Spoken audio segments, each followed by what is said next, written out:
क्या ये हालात दुनिया को तीसरे विश्व युद्ध की तरफ ले जाएंगे?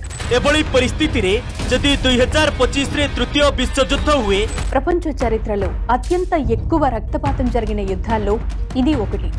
1943 ఫిబ్రవరి 2న হিটলার নায়কত্বంలోని জানতে চাইছে তৃতীয় বিশ্বযুদ্ধের আশঙ্কা করছে জনতা। ऐसे में सवाल ये उठता है कि ये सिचुएशन कैसे बदली, आखिर कैसे हराया गया हिटलर। कहानी प्रथम विश्व युद्ध की, जिसमें 74,000 भारतीय सैनिकों ने लगा दी थी अपनी जान की बाजी। बल्कि ट्रंप तो ये भी कह रहे हैं कि तीसरा विश्व युद्ध होने वाला है जिसको सिर्फ वही रोक पाएंगे।